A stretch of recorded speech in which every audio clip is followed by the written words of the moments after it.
Bienvenidos, bienvenidas aquí a esta sesión que ya tenía pendiente dárselas porque, bueno, se las había prometido tipo desde antes que acabara el año y luego me enfermé, se me dieron vacaciones, año nuevo y bueno, finalmente también sirve porque en este año tengo planeado para la Academia del Vértigo bastantes actividades, bastantes cosas que ya traía como rodando en la cabeza, pero creo que por primera vez inicio un año donde ahora sí tengo todo más o menos ordenado, más o menos como planeado. Y pues nada, espero que esta noche la pasen bien, aprendamos bastantes cosas. Vamos a hablar de un tema que ciertamente me sorprendió la cantidad de inscritos que llegaron, o sea, se inscribieron más de 600 por diferentes zonas horarias. Eventualmente no van a estar aquí los 600 todos, pero bueno, se les va a mandar un link donde van a poder tener la grabación de esta charla. Y lo padre, lo bonito de esto es que me gusta hacerles experiencias educativas lo más parecido posible a que nos viéramos en vivo. O sea, es decir, creo que a partir de la pandemia que tomó un cierto auge las charlas en línea, después como que ya que regresamos a la normalidad dejaron de tener un poco de chiste, pero también es cierto que las charlas en línea tienen una como gran ventaja. El hecho de que ustedes desde sus casas puedan estar aprendiendo esto, el hecho de que para mí es mucho más simple en vez de estarme moviendo, que además me encanta viajar, pero que realmente aquí les puedo mostrar cosas que en vivo no se puede hacer. Y también tengo planeado hacer como sesiones a lo mejor regulares donde veamos temas, porque a veces aparecen temas, aparecen artículos, sale alguna duda, me preguntan cosas, veo un paciente interesante y creo que podremos armar un espacio interesante para poder compartir de manera cercana, de manera ahora sí que rápida y no esperarnos a vernos hasta los congresos. Entonces eso es lo que vamos a hacer.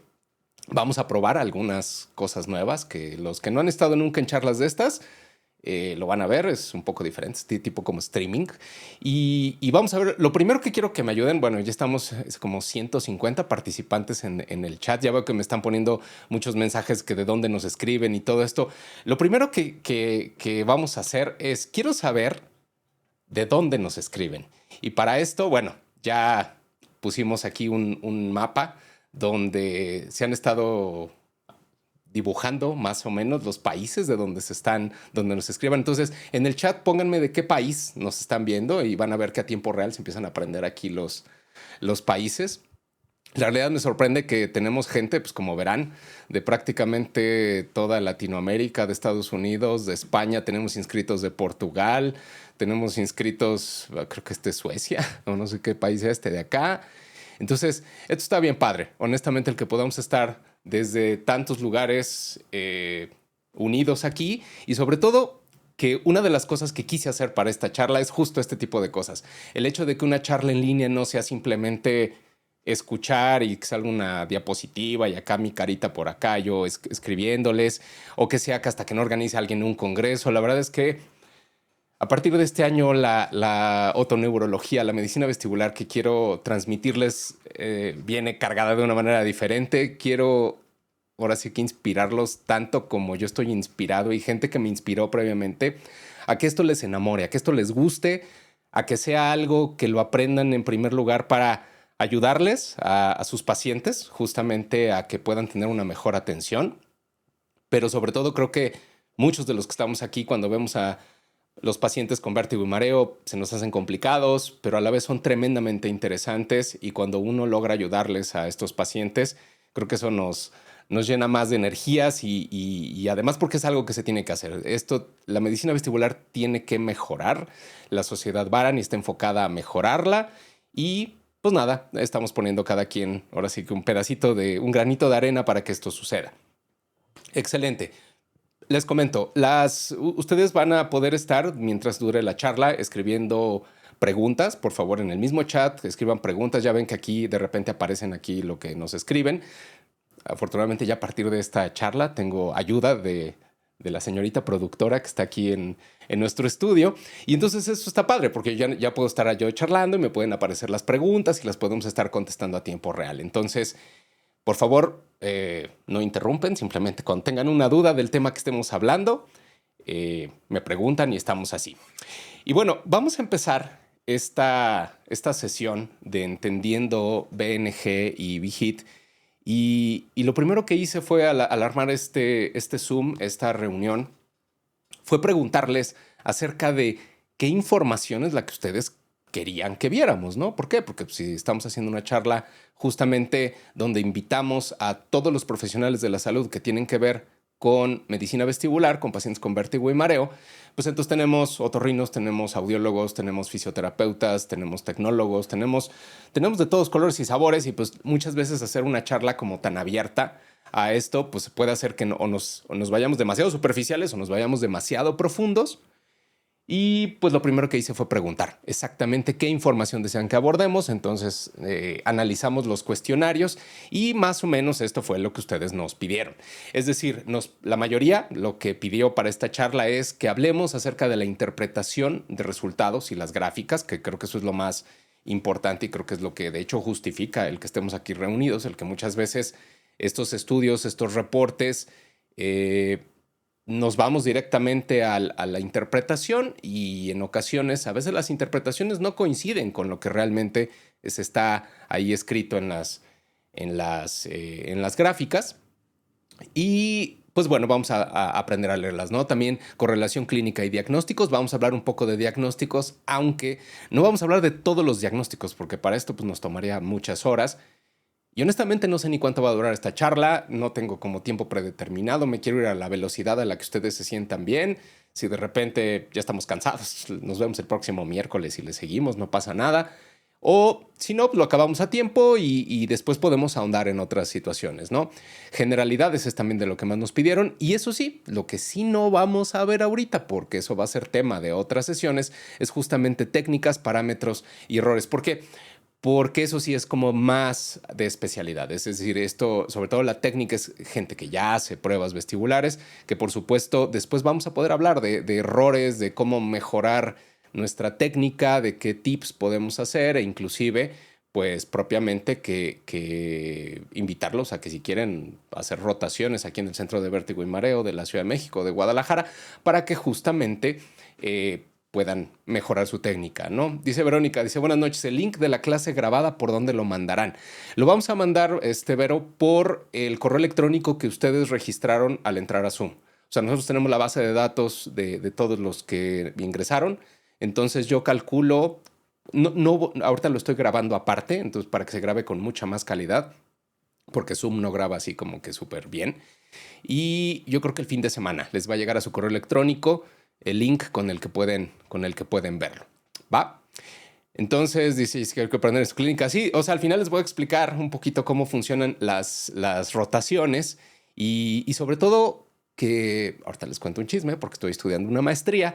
Ahora quiero hacer como que las experiencias educativas sean más integrales y al ritmo que ustedes les guste. O sea, hay gente a lo largo de todos estos años que tengo de estar entrenando profesionales de la salud y medicina vestibular, me he dado cuenta que no todos tienen las mismas expectativas. O sea, es decir, hay gente que quiere pues nomás aprender un poco más, hay gente que se quiere dedicar a esto a tiempo completo, hay gente que le quiere dedicar 50%. Entonces, estoy tratando de crear algo modular, algo que dependiendo ustedes hasta dónde quieren profundizarse, la Academia del Vértigo les dé la oportunidad de, bueno, pues llegar hasta donde ustedes quieran, ¿no? O si nada más son charlas en línea o algún curso básico o algún curso avanzado o en un entrenamiento presencial. O sea, vamos a tratar de cubrir todas estas áreas. Y bueno, en primer lugar, ¿no? Bueno, la Academia del Vértigo, la mayoría de ustedes ya la conocen. Quien no la conocen, pues les voy a presentar un poco de semblanza, porque también es muy útil saber, bueno, quién está de este lado del micrófono y un poquito, pues, quién te está enseñando, ¿no? Mi nombre es Jorge Madrigal Duval, soy médico. Yo hice medicina, me gradué en el año 2000. Y de ahí, pues alguien me convenció por hacer otorrinolaringología como especialidad. Entonces, bueno, y presenté los exámenes, pasé el examen nacional y yo quería operar narices, quitar anginas, enderezar tabiques. Y empecé a ver, pues como de residente, todos los pacientes que llegaban, ¿no? Y me llamaba la atención algo en particular con los pacientes que veíamos en el servicio de otorrino del Hospital Español aquí de la Ciudad de México. Y de que era realmente curioso cómo un montón de nuestros pacientes tenían vértigo y mareo, y la mayoría de nosotros le dábamos la vuelta a estos pacientes, ¿sí? Y de hecho, pues yo veía con mis maestros, ¿no? Que los temas de la nariz, los temas de cuello, los temas inclusive del mismo oído, los dominaban muy bien, pero particularmente al paciente con vértigo y mareo le daban la vuelta. Yo también ni quería verlos. Me acuerdo en mi primera guardia haber recibido a un paciente con una neuritis vestibular y el paciente vomitaba y los ojos le brincaban y nadie sabía en el servicio de urgencias ni qué tenía ni nada, ¿no?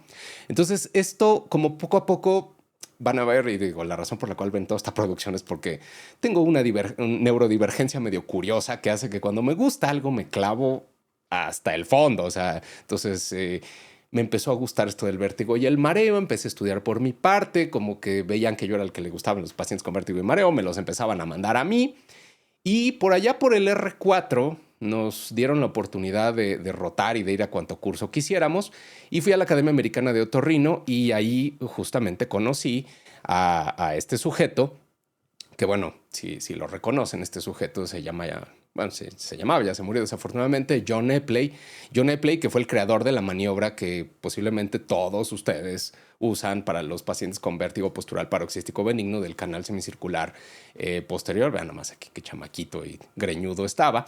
Y entonces conocí a John Epley, conocí a más gente evidentemente y dije, wow, esto es lo mío, esto me gusta. Quiero ser un otorrino que además de ser otorrino vea pacientes con vértigo y mareo, ¿no? Y a final de cuentas me topé con un libro que se llama Vestibular Rehabilitation de Susan Herman. Lo leí, me encantó, por fin la entendía, que era la rehabilitación vestibular. Le escribí, la estoqué, le dije que por favor me aceptara en su clínica. Y total que me aceptó. Y entonces, acabando mi residencia, pues, bueno, previo a acabar de la residencia, generalmente uno le piden que se asocie a la Sociedad Mexicana de Otorrinolaringología, que hagas el examen del consejo. Todos esos exámenes ya los pasé, todo ese rollo. Pero pasó algo. Y es que justo cuando me fui a la Universidad de Emory, que conocí a Susan Herman, entré a una clínica de vértigo, vi lo que eran los pacientes vestibulares tratados de tiempo completo y lo que yo dije, ¿saben qué? La otorrino ya no me gusta, ya no quiero ver narices, gargantas, quiero ver únicamente pacientes vestibulares. Estoy hablando que esto es del año 2006, o sea, literalmente este año cumplo 20 años de solamente ver pacientes vestibulares. Creo que nunca atendí ni una gripa, o sea, literalmente me dediqué absolutamente a esto. A lo largo de estos años tuve oportunidad de certificarme en rehabilitación vestibular ahí con la doctora Susan Herman. De aquí también nació una parte que creo que ahorita estoy tratando de devolverles al gremio de los fisioterapeutas, y es que pues, la doctora Susan Herman, que es la que hizo ciencia, la rehabilitación vestibular, pues es de que mi maestra y probablemente una de las personas que más tuvo trascendencia en mi vida profesional, pues es una fisioterapeuta.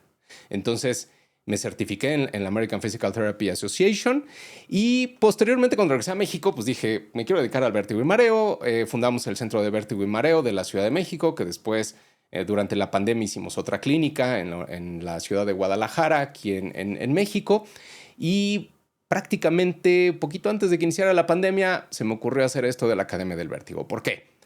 Porque si algo yo disfrutaba, y sigo disfrutando mucho, es esto, es dar charlas, es explicar. Por alguna extraña razón, tengo la necesidad de que cuando yo aprendo algo y entiendo algo, necesito explicárselo a alguien, ¿no? Y entonces desde que yo estaba por allá en el año 2010 me puse a dar charlas, a la gente le gustaba cómo daba las charlas, me decían que explicaba bonito y pues dije, bueno, tengo esta habilidad de poder explicar ciertas cosas como a mí me hubiera gustado que me las hubieran entendido.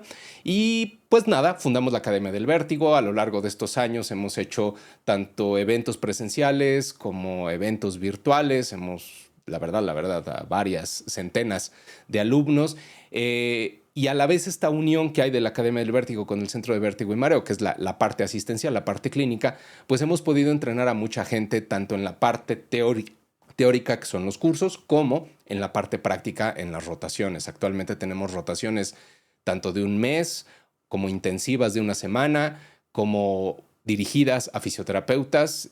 Tengo el gusto de haber de alguna manera jalado a la primera fisioterapeuta, que es la licenciada Natalia Gama, a que le gustara este rollo de la medicina vestibular. Ella se certificó y ahora estamos justo también tratando de que en el ámbito de la terapia física pues les interese justamente esta área y que les interese y lo aprendan bien, ¿no? Como tal, para que de verdad nuevamente puedan ayudar mucho más a sus pacientes. En el año 2023 tuve el honor de ser aceptado en la Sociedad Varani, que es la Sociedad Mundial de Neurotología, donde se generan los criterios diagnósticos para las enfermedades vestibulares. Y pues a partir de entonces realmente mi gran objetivo fue enseñar. Y este es mi último como gran reto que actualmente estoy cursando. Dije, bueno, si me gusta tanto enseñar, ¿por qué no hacerlo de manera correcta? ¿Por qué no aprender a hacerlo como correctamente? Así que actualmente estoy cursando la maestría en didácticas en ciencias de la salud y es algo que me está volando la cabeza. O sea, todas las técnicas que hay para poder enseñar, no es así como que una sola metodología les ayuda a todos, no. Y antes, y lo que, vaya, las técnicas educativas actuales, y es en lo que estoy bastante más enfocado, es que hay que enseñar de la manera en la cual el estudiante aprenda, no que el estudiante se adapte a una forma rígida de cómo debemos enseñar. Entonces eso actualmente, de hecho, ya empezamos con los residentes que van a la clínica, tanto de otorrinolaringología como de audiología, y estamos tratando de aplicar esto justamente en nuestras charlas para que nuevamente aprendan y sea divertido y les encante y les apasione y todo esto. Y pues bueno, este era el resumen de básicamente quién soy. Y vamos a empezar de una vez con la charla. Esta charla, el título se llama Entendiendo la videonistagmografía y el VHIT. ¿De qué nació? Bueno, pues nació de una serie de pacientes, que de hecho de un paciente que vi a finales del año pasado, que justamente llegó con pruebas vestibulares, con vértigo y mareo. O sea, los pacientes que llegan a nuestra clínica son como los pacientes que ya vieron a todo mundo. O sea, realmente un paciente que acude a un centro de vértigo y mareo no es el típico paciente que se marea por primera vez y de repente dice, oye, ¿habrá una clínica especialista en vértigo y mareo? La realidad es que no. Generalmente los pacientes que vemos son pacientes que han rebotado entre un montón de médicos y que la mayoría de ellos pues ya trae pruebas, ¿no? Y lo que me llamaba la atención es que este paciente tenía tanto pruebas que estaban bien hechas como pruebas que estaban mal hechas, pero el diagnóstico estaba erróneo basado en una serie como de bola de nieve, hagan de cuenta, donde el médico que pidió las pruebas vestibulares no se dio cuenta que tenían un error las pruebas vestibulares y se fue con la finta. O sea, el tema de esto es que primero, para poder entender cuál es la importancia de que sepamos leer pruebas vestibulares, pues primero tenemos que entender cuál es el problema que tenemos en las manos, o sea, este problema de diagnóstico, y que por supuesto no es nuevo y por supuesto no es exclusivo de ningún país. Esto ya se ha descrito de manera internacional. Hay artículos que hablan del error diagnóstico y que justamente es la justificación de esta charla. ¿Por qué deberíamos saber leer las pruebas vestibulares?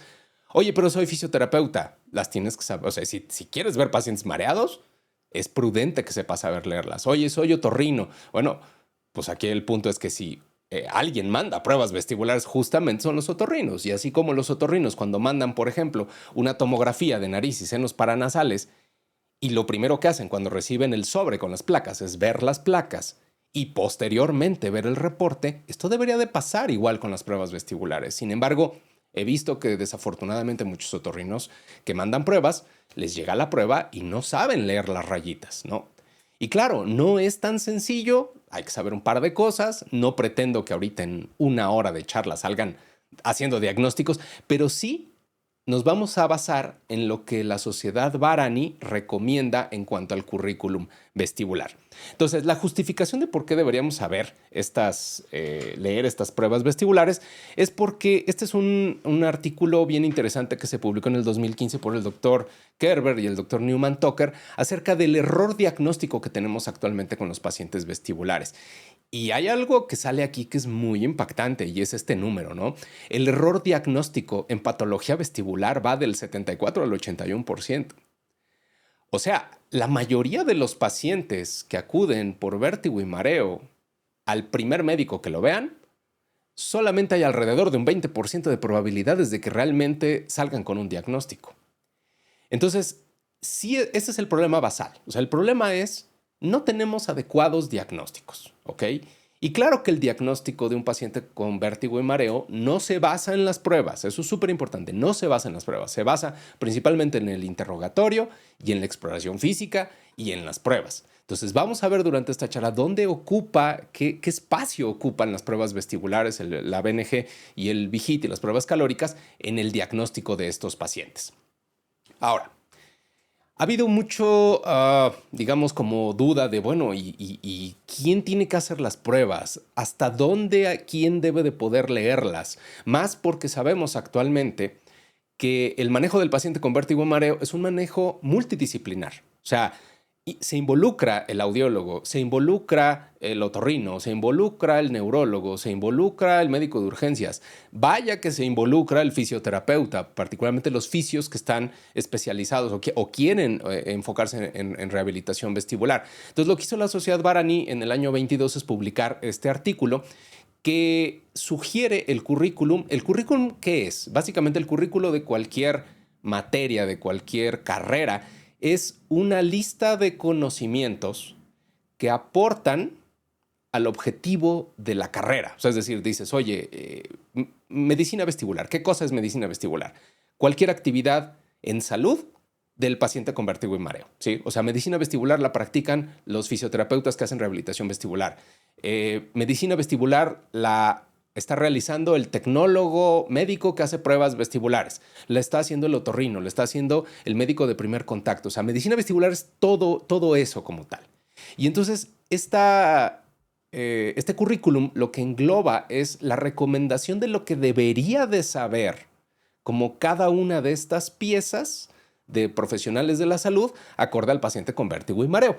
¿Y qué es lo que nos dice la Sociedad Barani en cuanto a las recomendaciones del currículo vestibular hablando de pruebas vestibulares? Bueno, lo primero, y también es súper importante esto, tener en cuenta, esto lo pone como número 1, tener en cuenta que para la mayoría de las enfermedades vestibulares, las pruebas no son parte de los criterios diagnósticos. Sí hay algunas que sí, por supuesto, para las vestibulopatías unilaterales, bilaterales, sí. Pero hay un buen número de patologías vestibulares descritas en los criterios diagnósticos de la Sociedad Barani que no requieren pruebas como criterio diagnóstico, me refiero. Entonces, esto es importante. No quiere decir que si no tenemos pruebas, no hacemos diagnósticos, ¿ok? Es una gran ayuda, sobre todo porque cuantifica cosas que el ojo no puede ver, ¿sí? Segundo, la Sociedad Barani divide en dos grupos de nivel de expertise el currículo vestibular. En el nivel básico, hagan de cuenta que el nivel básico incluye la puerta de entrada a la medicina vestibular y donde entran todas las especialidades. ¿Qué es lo que debe saber el neurólogo, el otorrino, el audiólogo, el fisioterapeuta? Y el currículum en el nivel básico es exactamente el mismo. Y lo que habla de las pruebas vestibulares es que todo mundo debemos de saber conceptos generales. ¿Y qué es lo que voy a tratar de cubrir justamente en esta charla?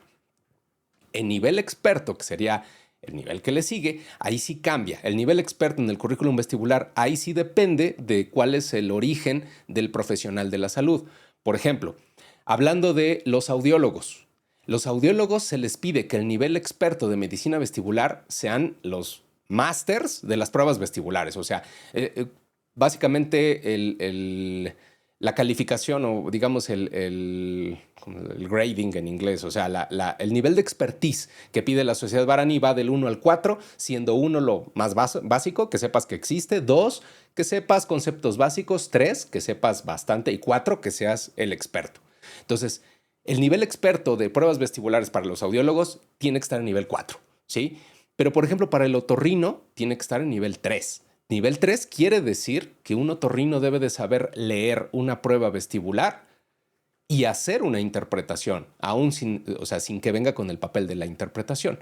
Entonces, claro, hay que ir de menos a más y la idea justamente es empezar a primero conocer que en esta charla, quien nunca ha visto una prueba vestibular, que primero sepan cuáles son las partes que trae, qué es lo que más o menos vienen en los trazos y que, claro, no les voy a poner ningún caso raro, mafufo, porque no lo van a entender. Después haremos a lo mejor algún curso o algunas charlas con casos especiales para poder empezar a identificar patrones como más complejos. Ok, ahora sí empecemos. La BNG y el VIGIT son pruebas que valoran los movimientos oculares. Digamos que todo esto se basa en usar unos lentes con unas cámaras infrarrojas y poder graficar y registrar cómo se mueven los ojos en diferentes situaciones. Entonces, lo primero que nos tenemos que preguntar es, ¿para qué quisiéramos una prueba que mide cómo se mueven los ojos? ¿Por qué es importante mover los ojos? En primer lugar, ¿por qué un paciente con patología vestibular tendría alteraciones oculomotoras? Y de hecho, pues bueno, todo el mundo cuando nos llega un paciente con vértigo y mareo nos enseñan que primero hay que poner el dedito así, que mire para un lado y para el otro, pero ¿por qué razón? Bueno, porque el sistema vestibular se encarga de poder mover los ojos en diferentes situaciones, tanto cuando yo me muevo como cuando las cosas afuera de mí se mueven. Resulta que nosotros, en el fondo de ojo, si vemos el fondo de ojo, vemos que tenemos una zona que está así como un poquito más oscura, que se llama fóvea. Y esa zona es la que mejor ve, la que ve con mayor agudeza visual. ¿Sí? O sea, toda la retina percibe imágenes, pero particularmente esta pequeña zona es la que ve con mayor claridad. ¿Esto qué implica? Bueno, esto implica lo siguiente. Si ustedes, no sé si se han dado cuenta, pero nosotros vemos así. Vemos con mucha claridad en el centro de la imagen y conforme nos salimos a la retina periférica se ve bastante más borroso. O sea, de hecho, si yo les pido, no importa que me estén viendo en un celular o que me estén viendo en una tablet o en una computadora, si yo les pido que vean mi nariz, sin dejar de ver mi nariz, esto se ve completamente borroso. Si ustedes ven aquí, si les pido, miren, vean aquí y no dejen de ver aquí, ¿cómo me veo yo? Pues bueno, sí ven, hay una figura que está como en marrón, pero bueno, no me ven con claridad. O sea, es normal que todos nosotros veamos con mucha claridad en la zona de la fóvea, pero conforme nos salimos a la retina periférica vemos considerablemente borroso. Entonces esto hace que tengamos la necesidad de tener movimientos oculares que mantengan las imágenes que nos interesan en la fóvea, es decir, en la zona donde vemos clarito. Y entonces aquí vamos a dividir en cuáles son las estructuras que se encargan de poder controlar los movimientos oculares cuando yo no me estoy moviendo. Es decir, ¿quién controla la velocidad, la precisión, los tiempos de reacción de los movimientos oculares cuando yo estoy quieto? Bueno, eso ahí el oído no se mete. El vestíbulo periférico no tiene nada que ver en esa zona, sino todo esto se da en el tallo cerebral y en el cerebelo, ¿sí? Es por eso que cuando tenemos nosotros algún paciente que tenga alguna anomalía oculomotora sin que el paciente se mueva, ¿sí? Generalmente lo vamos a catalogar como un paciente potencialmente central. ¿Por qué? Porque no hay nada en el oído que controle los movimientos oculares cuando yo estoy sin movimiento. Ahorita vamos a ver qué tipos de movimientos. Y también eso explica por qué, si ustedes van a mandar un estudio de imagen porque este paciente tiene una alteración oculomotora, van a pedir una resonancia magnética y la van a pedir con enfoque en fosa posterior, porque aquí es donde está el control oculomotor, ¿sí? Si hay alteraciones en la sacada, si hay alteraciones en el rastreo, si hay nistagmus que tiene características de tipo central, lo que me interesa es esta zona. ¿Vale? Acá puede tener cosas, sí, y no van a alterar los movimientos oculares. Esto de aquí es lo que cuando se lastima, puede llegar a alterar los movimientos oculares. Entonces ya desde aquí pueden decir, ok, entonces si yo tengo un estudio como la videonistagmografía que me valora movimientos oculares que se generan en la fosa posterior, si salen alterados, pues entonces eso me va a orientar a potencialmente una causa de tipo central. Es correcto, esa es la idea central, al menos de la parte de la BNG.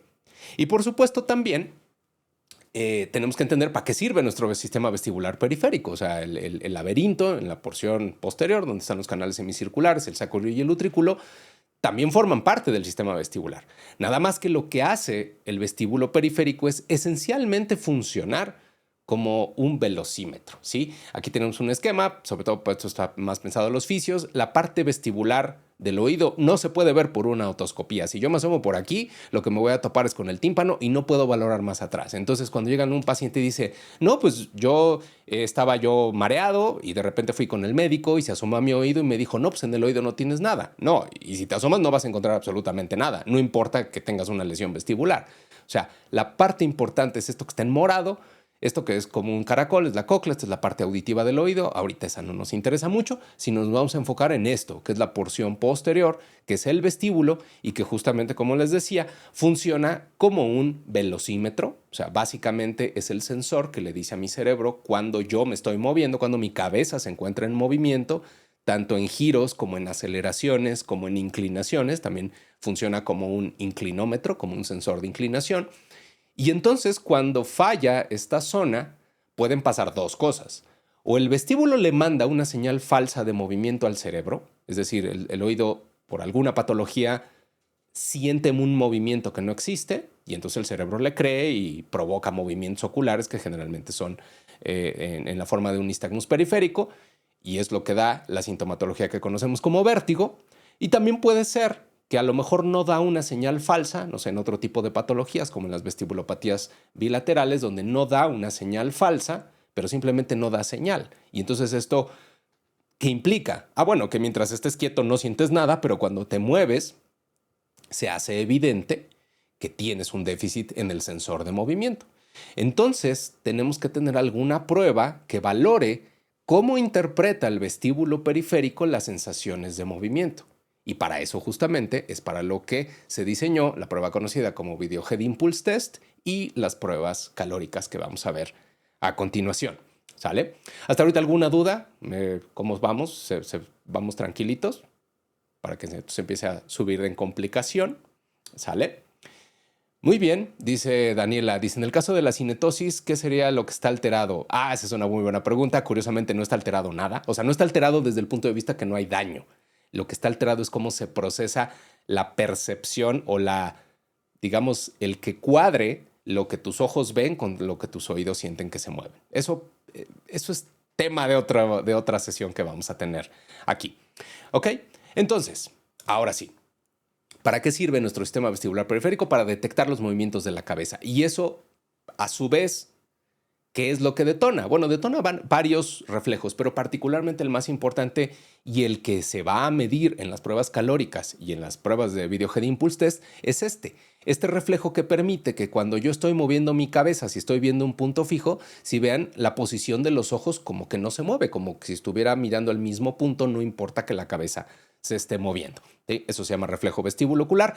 Y el reflejo vestibulocular nace del vestíbulo periférico, de los canales semicirculares cuando estamos girando la cabeza. Cuando nosotros rotamos la cabeza, ven aquí como los canales semicirculares, uno de cada lado, se activa, eso manda señal al sistema nervioso central, le indica que la cabeza se está moviendo y provoca un movimiento ocular que permite que las imágenes sigan foveadas a pesar de que estemos moviendo la cabeza.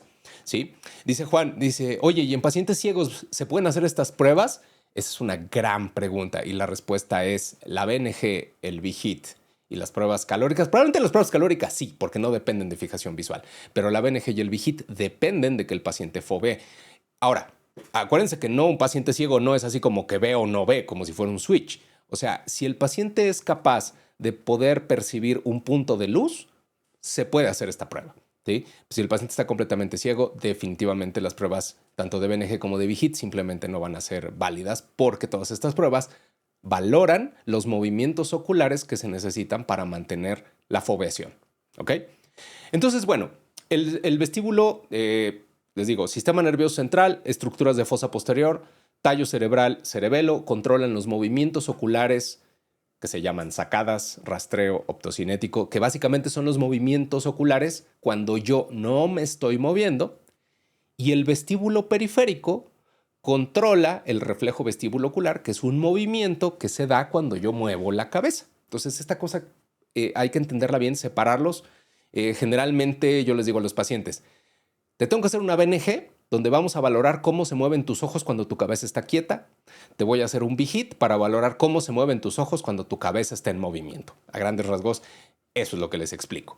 Ahora, ¿cómo funcionan estos equipos? Estos equipos funcionan con cámaras infrarrojas, por eso es que todas las imágenes que van a ver son así como en blanco y negro. ¿Por qué? Porque estos equipos, dependiendo de la prueba que estemos haciendo, pueden o no, ¿sí? Usar, o sea, que la prueba requiera que le quitemos fijación visual al paciente. O sea, pocas palabras, que el paciente esté a oscuras.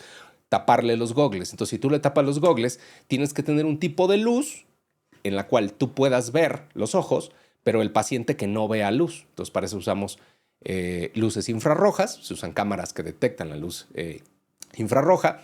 Y básicamente esta imagen en video son camaritas que van puestas cerca de los ojos con unos espejos para que se puedan ver los ojos y el paciente pueda ver a través de ellos. Y lo que hace la computadora es ubicar lo negro de la pupila y le pone esta crucecita. Y básicamente lo que hace el algoritmo de los equipos de BNG y de Vigit es ubicar dónde está la pupila y acorde a cómo se mueven los ojos, vean cómo cuando los ojos se mueve la crucecita que está en la posición de la pupila, y eso nos permite graficar los movimientos oculares tanto en el plano horizontal como en el plano vertical, algunos equipos inclusive en el plano torsional, basándose en el patrón que tiene el iris. Y si esto lo graficamos a lo largo del tiempo, pues podemos medir velocidad, o sea, podemos determinar a qué velocidad y con qué dirección se están moviendo los ojos en una cantidad de tiempo específica. Digamos que todas las pruebas, tanto BNG como Vigit, se basan en este principio: graficar cómo se mueven los ojos en una unidad de tiempo. Entonces, algo con lo que tenemos que empezar. De esto, nuevamente, si están apenas empezando con pruebas vestibulares, no se estresen si esto al principio no lo captan, pero quien ya haya tenido pruebas vestibulares, lo primero que debemos lo primero que debemos de aprender es cómo se grafican los movimientos oculares o cuáles son las convenciones en los trazos para cuando veamos un trazo poder saber qué es lo que estamos viendo. Lo primero es que generalmente las pruebas nos van a dar canales de registro. Canales de registro no me refiero a los canales semicirculares, sino, por ejemplo, veamos aquí. Dice, esto que dice horizontal left, me está diciendo que este canal de registro es el ojo izquierdo en el plano horizontal. Si vemos este canal de registro aquí abajo, dice vertical left, es decir, este me va a graficar cómo se mueve el ojo izquierdo en el plano vertical. ¿Ok? Entonces, cuando la línea, esto de acá son segundos, 5 segundos, 10 segundos, 15 segundos. Cuando esto está en medio, quiere decir que el ojo está en posición primaria, está en el centro, ¿sí? Cuando el ojo se mueve a la derecha, esta gráfica tira una línea hacia arriba. Cuando el ojo se mueve a la izquierda, en esta gráfica la línea se tira hacia abajo. Esto es en el plano horizontal. Y en el plano vertical está más fácil, porque cuando el ojo mira para arriba, esta raya se va hacia arriba, y cuando el ojo mira hacia abajo, esta raya se va hacia abajo. ¿Ok? Ahorita lo van a ver con mayor claridad. O sea, básicamente, si el ojo está mirando al centro, esta raya va a salir en medio porque está en medio entre derecha y izquierda, y esta raya va a estar en medio porque está en medio entre arriba y abajo. ¿Ok? Dependiendo para dónde se mueva el ojo, dependiendo del estímulo que le pongamos, es como vamos a graficar esto. Entonces, por ejemplo, en esta gráfica, si de repente dibujamos esta línea, ¿no? Y les digo, a ver, ¿qué pasó con ese ojo ahí? Bueno, primero es el ojo izquierdo. Ok, el ojo izquierdo se movió. ¿Para dónde se movió? Ah, bueno, estamos en el plano de registro del horizontal, es decir, se movió derecha o izquierda. Habíamos quedado que cuando la línea se mueve hacia arriba en el plano horizontal, eso quiere decir que se movió a la derecha. ¿Ok? Eso es para no tener gráficas así. ¿Ok? Entonces se mueve a la derecha. ¿Qué tanto se movió? Aquí está la distancia en grados. 0 grados sería en medio, 10 grados a la derecha, 20 grados a la derecha. O si se hubiera movido a la izquierda, 10 grados a la izquierda, 20 grados a la izquierda, ¿sí? Entonces parece que se movió 10 grados a la derecha. El ojo izquierdo se movió 10 grados a la derecha. ¿En cuánto tiempo? En 5 segundos. Ok, y entonces estos datos, ¿qué me dicen? Bueno, con estos dos datos ya puedo saber a qué velocidad se movió el ojo. ¿Por qué? Porque ¿qué es la velocidad? Pues la velocidad es el cambio de posición en una unidad de tiempo. Básicamente los velocímetros de los coches, si te dicen voy a 100 kilómetros sobre hora, ¿qué quiere decir? Que a esa velocidad recorres 100 kilómetros en un lapso de tiempo de 1 hora. Es decir, para saber la velocidad de algo, simplemente tienes que saber cuánto recorrió en cuánto tiempo y ya sabes la velocidad a la que vas. Entonces, si este ojito izquierdo se movió 10 grados, ¿sí? En 5 segundos, 10 entre 5, este ojo se movió a 2 grados sobre segundo. Oye, esto suena muy complejo. No se preocupen. Las computadoras lo miden solito. O sea, tú no vas a tener que ponerte a medir exactamente la pendiente para saber la velocidad. pero simplemente es bueno saber qué cosa quiere decir el movimiento de esta gráfica. Vamos a ver un ejemplo aquí abajo. Si de repente se mueve así, vean, esta raya verde, así. Dices, ok, bueno, primero, ¿quién se movió? El ojo izquierdo. Este plano de registro detecta los movimientos arriba y abajo. Quedamos que hacia arriba es arriba y hacia abajo es abajo. Por eso dice up y down, ¿ok? Entonces, ¿cuánto se movió? Pues se movió 20 grados, ¿no? No sé si lo alcanzan a ver aquí. Se movió 20 grados. E imaginemos que la computadora dice, y esto se movió en 2 segundos, ¿ok? Esto quiere decir que este ojo izquierdo se movió hacia arriba 20 grados en 2 segundos. ¿A qué velocidad se movió el ojo? Pues se movió a 10 grados sobre segundo. Es así como una BNG. Lo que cuantifica no solamente es decirnos para dónde se movió el ojo, sino a qué velocidad se movió el ojo. ¿Ok? Y también es importante, ¿por qué? Porque la BNG se hace frente a una pantalla donde la computadora manda un estímulo que se mueve. Y entonces la computadora puede determinar, a ver, te voy a mandar un estímulo que se mueve a 10 grados sobre segundo. ¿Y qué es lo que uno esperaría ver? Que el ojo se moviera a 10 grados sobre segundo también, ¿no? Si es que todo está bien. Si se mueve menos, pues bueno, eso ya es, se empieza a ver anomalías ahí. Ahora, la videonistagmografía, de hecho, no se debería de llamar en el sentido estricto videonistagmografía porque no solamente vamos a medir nistagmus. De hecho, se llama esa prueba y la Baran y la pone así en el currículum, videooculografía. Porque realmente lo que vamos a graficar es cómo se mueven los ojos en una cierta unidad de tiempo. Entonces, ¿cómo se ve un nistagmus graficado? ¿Sí? Entonces aquí vamos a ver, aquí el paciente tiene un nistagmus hacia la derecha, ¿sí? Y bueno, aquí está el nistagmus, lo podemos ver, esto clínicamente lo podemos ver con facilidad, pero en el trazo, no sé si alcanzan a ver cómo se ve estas como sierritas, ¿no?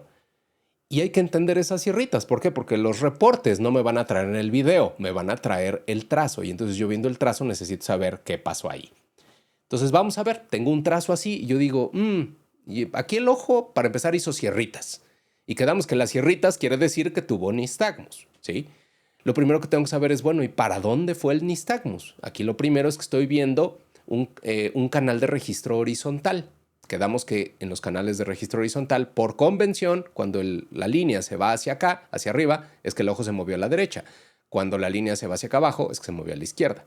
Y entonces acuérdense que los nistagmus tienen 2 fases de movimiento, una fase lenta y una fase rápida.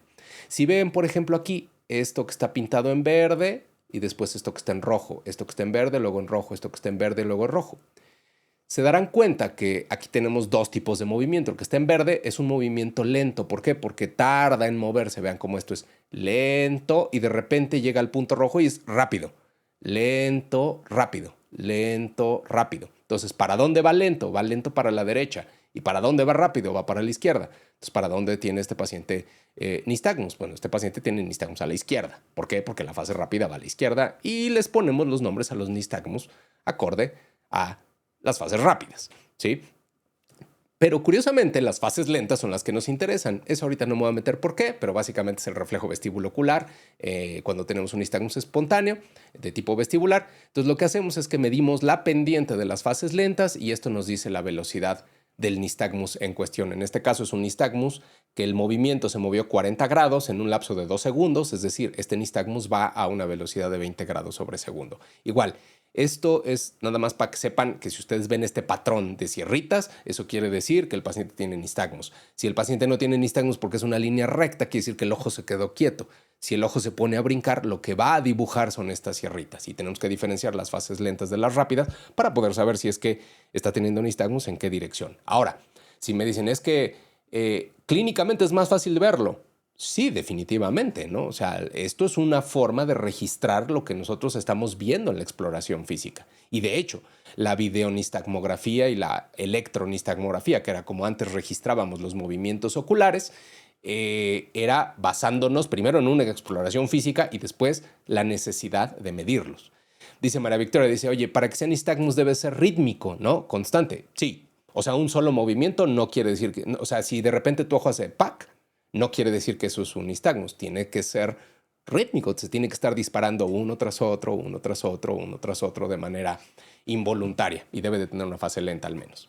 Entonces, las partes habituales de lo que ustedes van a recibir como un estudio de videonistagmografía y que de hecho también eso debería de ser la exploración física oculomotora que ustedes hagan, pues generalmente incluye lo siguiente: nistagmus con fijación visual, nistagmus sin fijación visual, para ver si el nistagmus aparece, desaparece, se hace más rápido, se hace más lento, seguimiento lento o rastreo, es uno de los movimientos oculares que ahorita vamos a explicar, sacadas, el análisis de las sacadas voluntarias cuando el paciente desea cambiar de punto de interés, los nistagmus optocinéticos, pruebas posicionales y alguna prueba para poder valorar el reflejo vestibulocular. A ver, vamos a ver, dice Marco, dice: la nistagmografía, solo ese patrón de sierra tomaríamos como indicativo de nistagmus. ¿Hay otro tipo de curvas? No, de hecho hay varios tipos de nistagmus y hay varios tipos de curvas. Ahorita me quise enfocar solamente al nistagmus periférico, al que en inglés se conoce como jerk nistagmus, que es el tipo de nistagmus típico de las lesiones periféricas.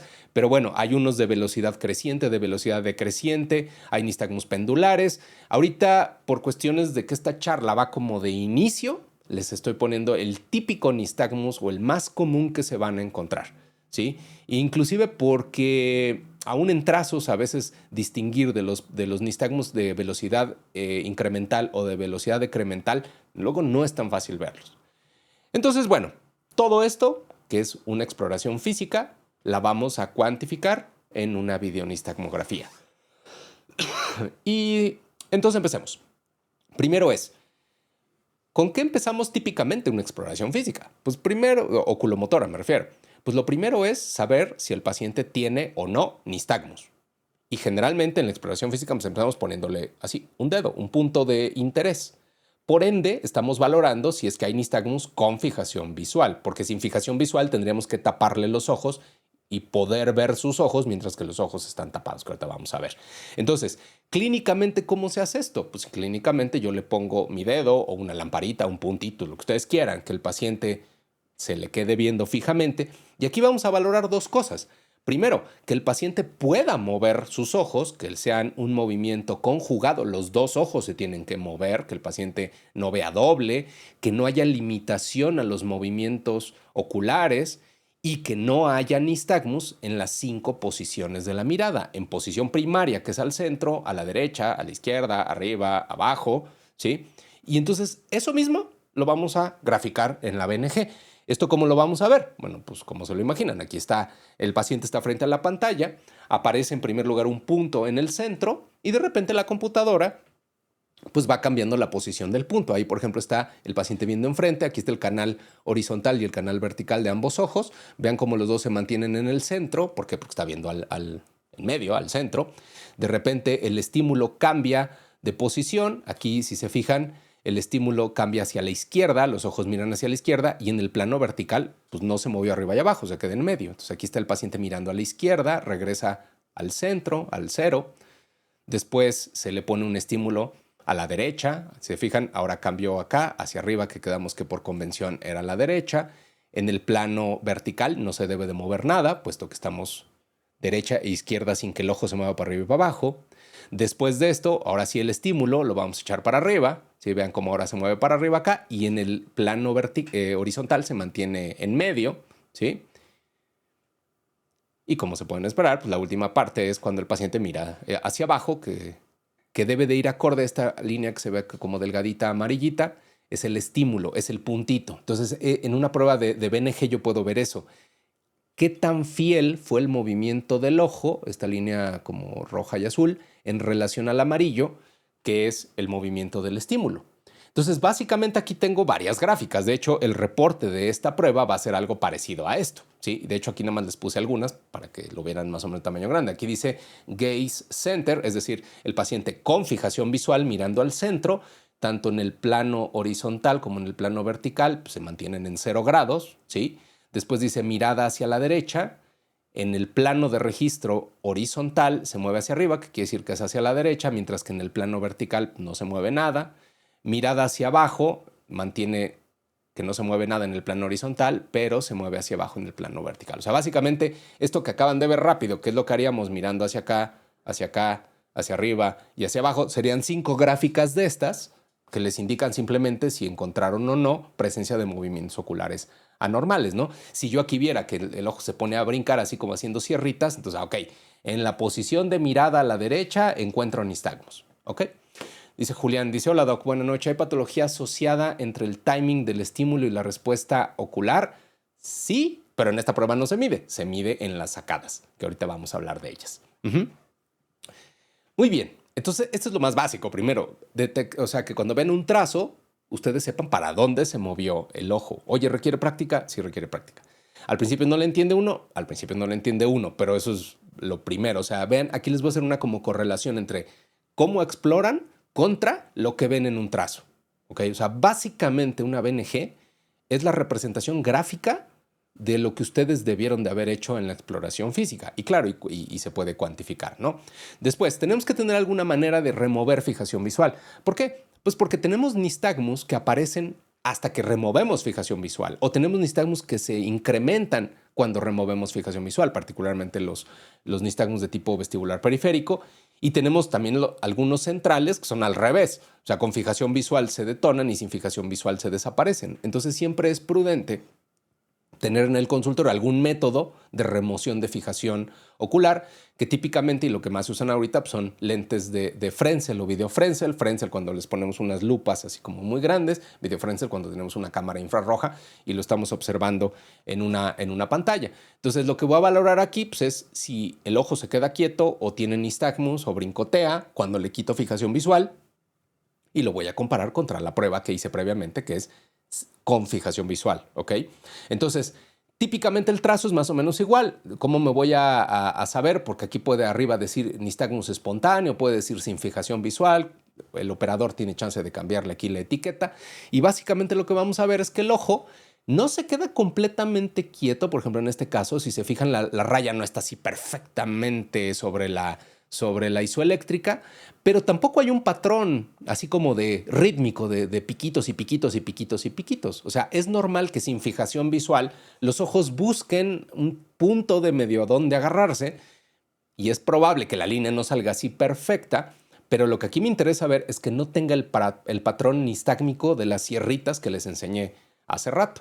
Entonces ahí puedo valorar si el paciente tiene o no nistagmus, ¿ok?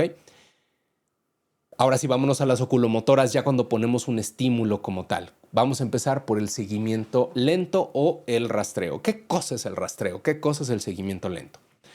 ¿Se acuerdan que les dije que nosotros vemos muy claramente en un punto que es donde está la fóvea, y que si nos salimos, la imagen se sale de la fóvea, empiezo a ver borroso?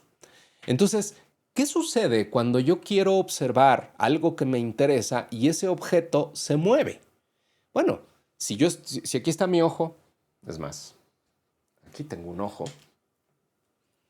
Si yo tengo un ojo, ¿sí? Y le pongo un estímulo, y este estímulo que quiere ver se mueve, tengo que tener un sistema que se mueva acorde a cómo se está moviendo el objeto de interés.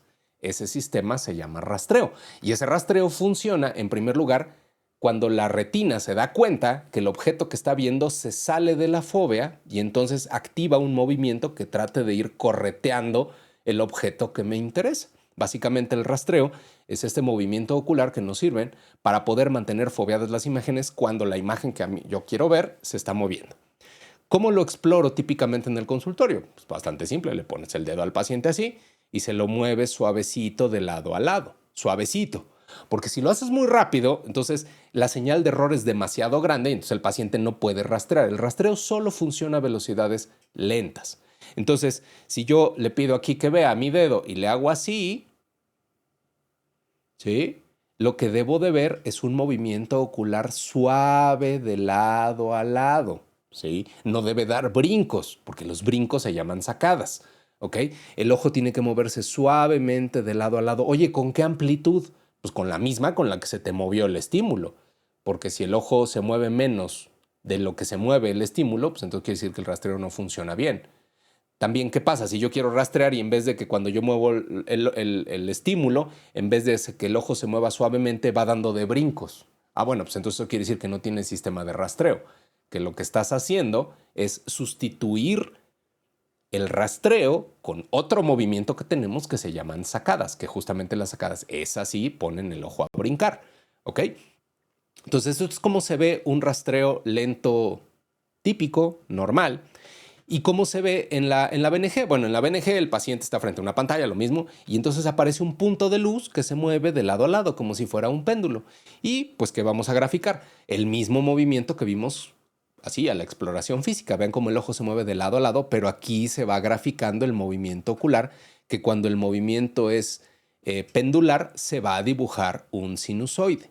Y de hecho aquí, no sé si se alcanza a notar, seguramente en la grabación sí se notará más, hay una línea amarilla que es el estímulo, es el puntito que se está moviendo, y hay una línea roja y una azul que representan los ojos derecho e izquierdo. Entonces, si el estímulo, que es el amarillo, se mueve para de cierta manera, el ojo, o los ojos más bien, tienen que seguir fielmente el cómo se mueve el estímulo, ¿sí? Entonces, por ejemplo, aquí, si se fijan, como que le falló un poquito, ¿no? O sea, este lo hizo muy bien de izquierda a derecha y luego de derecha a izquierda, como que aquí, como que se abolló un poquito, hizo bien el rastreo para acá y aquí de plano, aquí si lo perdió tuvo que hacer una sacada, ¿no? ¿Por qué sabemos que es una sacada? Porque es un movimiento recto, rápido e intempestivo, ¿no? Entonces, con esta prueba yo puedo valorar qué tan fiel el ojo fue siguiendo el estímulo que se mueve. ¿Por qué? Porque el sistema que controla el seguimiento lento, bueno, no es un solo sistema, es un sistema que involucra varias estructuras, pero particularmente en las lesiones cerebelosas, el rastreo se afecta, ¿sí? Oye, y cuando se afecta de vez en cuando. O sea, por ejemplo, vean, este estímulo se ve bonito, ¿no? Como que se ve súper bonito, pero el siguiente se ve abollado y el siguiente se ve abollado. Entonces, ¿esto qué quiere decir? Que aquí el cerebelo sí funcionó y aquí no, y aquí no. La realidad es que cuando el cerebelo falla, no hay manera que haya rastreo correcto, ¿sí? O sea, todos los rastreos salen alterados. Entonces, por eso se hacen varios ciclos, porque este es un movimiento ocular que es voluntario y si el paciente se distrae o parpadea o no sigue instrucciones, de repente puede no pegársele la gana a seguir el puntito, por ejemplo, ¿no? Y entonces en la gráfica va a salir como que no lo rastrea, pero a lo mejor lo hizo de manera voluntaria. Con que ustedes vean un ciclo que lo hace correctamente, ese paciente tiene ese sistema que se llama rastreo íntegro, ¿sí? ¿Cómo se ve cuando el rastreo no funciona? Y bueno, les voy a poner un caso ahí medio fuerte. A ver, antes que se los ponga, dice Luis Felipe, dice, ¿qué utilidad tiene evaluar diferentes velocidades en el rastreo? Súper buena pregunta. El rastreo es un movimiento ocular que solo funciona bien a velocidades lentas. Si bien es cierto, la mayoría de los equipos te permite ponerle diferentes velocidades, 0.1 Hz, 0.2 Hz, 0.3 Hz, te vas a dar cuenta que de hecho las velocidades más bajas son las más útiles, porque ahí sí estás midiendo el rastreo.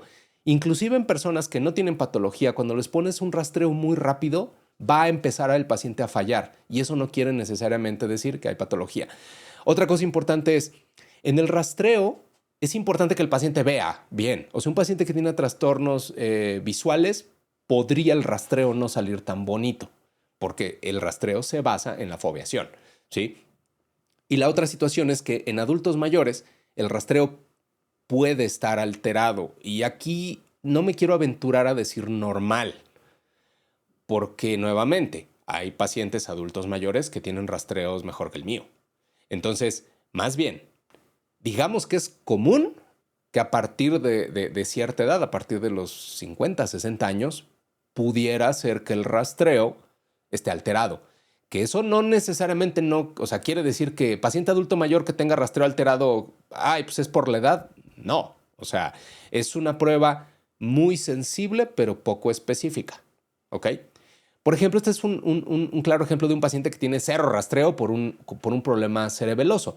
Vean la gráfica. No sé si notan que aunque sí hace sinusoides el paciente, en vez de ser una onda, pareciera que tiene escalones, ¿no? No sé si lo alcanzan a notar. O sea, no es una onda bonita y suavecita que sube y baja, sino más bien parecen como escalones para arriba y escalones para abajo. Cuando ustedes vean escalones, que son estas rayas como que bajan abruptamente, esas son sacadas. Entonces vamos a ver, aquí van a ver el video de este trazo y entonces se van a dar cuenta que, vean primero el video, cómo el ojo en vez de moverse suavemente de lado a lado, como que va dando de brincos para un lado, de brincos para el otro, porque esto quiere decir que este paciente, su sistema de rastreo está alterado y como él quiere seguir el estímulo, entonces lo que hace es utilizar el sistema sacádico. Utiliza unos movimientos muy rápidos que tenemos que se llaman sacadas para tratar de seguir el objetivo que no puede seguir con el sistema del rastreo. Entonces, si yo veo este trazo así como escalones en vez de ondas bonitas que suben y bajan, puedo decir que el rastreo se encuentra alterado, puedo sospechar de que probablemente el paciente pudiera tener patología cerebelosa. Oye, y en el plano práctico, paciente que me llega con este rastreo se va a resonancia magnética. ¿Qué tiene? No podemos saber qué tiene, pero la sospecha de que algo en el cerebelo esté pasando es muy alta. ¿Ok? Entonces, esta prueba, en general, la BNG no es topográfica, pero sí nos puede orientar a ciertas zonas centrales de dónde está la alteración. ¿Sale? Muy bien. Ahora sí, vámonos con las sacadas. Y las sacadas probablemente son los movimientos más importantes. ¿Por qué? Primero, porque las sacadas son los movimientos oculares que más hacemos durante todo el día. Segundo, porque las sacadas es algo así como la herramienta que tenemos cuando las cosas fallan. Por supuesto, cuando el sistema sacádico falla, las cosas se ponen feas. ¿Qué son las sacadas? Las sacadas son movimientos oculares que sirven para cambiar el punto de foveación. Imagínense alguien que está manejando, ¿sí? Si yo voy manejando, pues mi punto de interés pues, es el coche que tengo enfrente de mí. Pero si yo de repente quiero ver el retrovisor, ¿qué es lo que me conviene más? ¿Ir rastreando hasta el retrovisor y luego regresar? ¿O de aquí ver el retrovisor y luego regresarme, sin importarme lo que hay en medio? Probablemente esa sea la mejor de las ideas. Las sacadas para lo que sirven es que si a mí me llama la atención un punto y de repente me llama la atención otro, un movimiento que reposicione el punto de foveación. O sea, si algo me llama la atención, rápidamente cambio la posición. No voy lentamente. No. O sea, me interesa llegar luego al nuevo punto de interés. Entonces, las sacadas, por ejemplo, es lo que usamos cuando el rastreo falla. Las sacadas es lo que usamos cuando el reflejo vestíbulo ocular falla.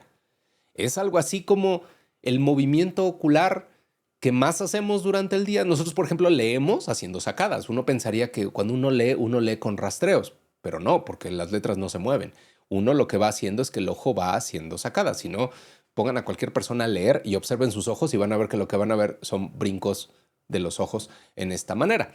Entonces, las sacadas, ¿cómo se valoran clínicamente? Pues es bastante simple. Te pones enfrente del paciente y le dices, a ver, quiero que veas el dedo que levanto. Y le haces así, y luego así, y luego así, y luego así. O le agarras la cabeza, porque algunos pacientes tienden a mover la cabeza, y acuérdense que aquí lo que queremos es valorar el puro movimiento ocular sin que se intervenga la cabeza. Entonces, pueden pedirle al paciente que observe el dedo que suben, o si se lo agarran, pueden decirle, quiero que veas mi dedo, mi nariz, mi dedo, mi nariz. Y entonces lo que yo debería de ver es un movimiento ocular rápido y preciso, ¿sí? Esto es en la parte clínica. En la parte clínica, el que yo esté haciendo esto, ¿sí? No puedo valorar, por ejemplo, la latencia. ¿Qué es la latencia? Los tiempos de reacción, como en la pregunta que hacía Julián, ¿no? ¿Dónde está el timing entre el cambio de posición? Bueno, clínicamente esto no lo puedo valorar, pero en una BNG sí que lo puedo valorar. Entonces, en las sacadas, en la pantalla que tiene el paciente, la luz va como prendiéndose y apagándose de manera aleatoria en diferentes posiciones y justamente el paciente pues tiene que hacer sacadas, ¿no? Donde nuevamente la línea amarilla representa la posición del estímulo y la línea roja y la azul representa la posición de los ojos. Aquí de hecho es normal que si se fijan hay una distancia entre la línea amarilla y la línea azul y roja, o sea hay un desfase. A diferencia del rastreo, donde no debería de haber desfase, porque el ojo va pegado en el estímulo que se va moviendo, en las sacadas, primero la luz cambia, el sistema se da cuenta que la luz cambió de posición, pasa un cierto tiempo y posteriormente el ojo cambia de posición. De hecho, este tiempo no puede ser menor de 80 milisegundos, porque es lo que tarda mínimamente el sistema. Generalmente ese tiempo en un paciente sano andará rondando menos de 200 milisegundos, que es el tiempo de reacción, llamémosle así, entre que cambia el estímulo y cambia de posición el ojo. Es correcto, sí, 80 milisegundos mínimo para que puedas disparar una sacada. Oye, ¿hay patologías que me pueden alterar esta distancia, que me pueden hacer que la luz cambie y un montón de tiempo después el ojo cambie? Sí, puede ser que el paciente pudiera estar tomando medicamentos, tiene que ver con el estado de alerta, inclusive si el paciente no está poniendo atención, las latencias de las sacadas se pueden ampliar. Generalmente el aumento de las latencias no nos indica algo en particular, o sea, lo primero que hay que ver es que el paciente no se esté durmiendo, porque además la BNG se hace en un ambiente más o menos oscuro. Entonces, a veces los pacientes adultos mayores se empiezan a quedar como dormidos en las pruebas, literalmente. También se hace mucho calor en el lugar donde se va a hacer. El paciente se puede como quedar medio adormilado. Y pues nada, ese es el valor menos importante, la latencia como tal, ¿no? Dice María Victoria, dice, la supresión del BOR se toma en la BNG, tiene relación con el seguimiento. Esa es una buena pregunta. La respuesta en corto, no me quiero adelantar ahorita a lo que es la supresión del BOR, pero en corto la respuesta es sí. El mismo sistema que suprime el BOR es el que hace el rastreo. Por ende, cuando tienes alterada la supresión del BOR, te vas a encontrar el rastreo alterado. O también al revés. Si el paciente, el rastreo te sale medio raro, pero sí puede cancelar el BOR, eso probablemente fue falta de atención en la prueba de la BNG. Pero es el mismo circuito como tal. Ahora bien, ¿qué es lo que se le mide a las sacadas? Bueno, vamos a regresarnos un poquito a esto. Se les mide 3 cosas a las sacadas. El tiempo de reacción o la latencia, se le mide la velocidad y se le mide la precisión. Esto lo van a ver en unas gráficas que no me quiero meter mucho a detalle. ¿Por qué? Porque no los quiero atiborrar con detalles técnicos. Pero digamos que cuando un paciente, acuérdense que a grandes rasgos, el tallo cerebral da la velocidad de los ojos y el cerebelo da la precisión de los movimientos oculares. Entonces, si en un paciente, en una prueba de sacadas, sale con velocidades lentas, hay que sospechar patología de tallo. Si el paciente en la prueba de sacadas tiene alteraciones en la precisión del movimiento, hay que pensar en patología cerebelosa. ¿Sí? Oye, las dos son centrales. Sí, claro, las dos son centrales. Es decir, cualquier anomalía en las sacadas me orienta a una patología central. Pero digamos, siendo un poquito más finos, la velocidad de los ojos se controla en los núcleos oculomotores y los núcleos oculomotores están en el tallo. Entonces, hay que poner un poquito más de atención en el tallo si es que las velocidades están lentas, o poner atención en el cerebelo si es que las velocidades están correctas, pero la precisión es la que falla. ¿A qué me refiero con que la precisión falle? Si el estímulo se mueve 20 grados, ¿el ojo cuánto se debe de mover? Pues los mismos 20. Eso quiere decir que el movimiento fue preciso. Oye, ¿cómo pudiera ser una anomalía en la precisión? Pues hay 2 tipos de anomalías en la precisión.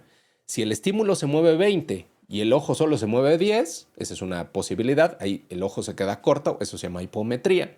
Y también puede suceder al revés, que si el estímulo se mueve 20 y el ojo se mueve 30, también es un error de precisión, nada más que ahí es por exceso de movimiento, eso se llama hipermetría. ¿Ok? Entonces, en el trazo de una BNG, lo que sí tienen que ver es que generalmente van así como de la manita los cuadraditos. ¿Qué pasa cuando vemos esto? Por ejemplo, aquí les voy a dar una pista, ¿no? El negro es el movimiento del estímulo y el rojo es el movimiento de los ojos. Entonces, no sé si notan que el movimiento de los ojos, que es el rojo, como que se pasa del negro y luego corrige, ¿no? Como que se pasa del negro y luego corrige. ¿Eso qué quiere decir? Eso es un error en la precisión. Este paciente aquí tiene graficadas hipermetrías. Oye, no es tan fácil de verlo. Bueno, esto está fácil.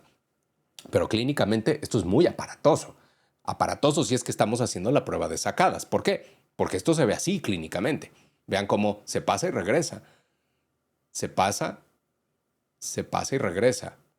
Se pasa y regresa. O sea, esta paciente tiene un problema de que las sacadas están excesivas en su amplitud. Tiene un problema de precisión porque se pasa, se va haz de cuenta que los frenos le fallan. Se pasa y tiene que corregir. Entonces, cuando yo veo esto, ahí sí, para que vean, uno puede asegurar, esta paciente tiene algo en el cerebelo, no hay más. Tiene algo en el cerebelo. ¿Qué puede tener? Puede tener muchas cosas, pero en el cerebelo, ¿sí? O sea, encontrar una prueba de sacadas alterada, pues provoca que seguramente esta paciente va a acabar en resonancia magnética. Oye, ¿y si le hago una resonancia a esta paciente? De hecho, fue el caso de esta paciente. Y la resonancia sale limpia, entonces eso es periférico. No. ¿Por qué? Porque las sacadas son centrales. Entonces más bien hay que pensar, oye, ¿existirá alguna patología que me dé una alteración central, pero que yo no la pueda fotografiar en una resonancia magnética? Y la respuesta es sí, y de hecho, si la resonancia sale limpia con este hallazgo, entonces hay que pensar en esos diagnósticos. Oye, en esta paciente de hecho tenía una cerebelitis. Una cerebelitis puede no necesariamente verse con mucha claridad en una resonancia, pero si está inflamado el cerebelo, pues falla el cerebelo, le falla la precisión, aunque la resonancia esté limpia. No sé, también hay ciertos movimientos oculares que se pueden alterar, por ejemplo, por síndromes paraneoplásicos, que van a tener resonancias limpias. Entonces aquí es ojo, hay que, ahora sí que ojo, que en una prueba de oculomotora, pero es bien importante. No todas las lesiones centrales se fotografían en una resonancia, ¿sí?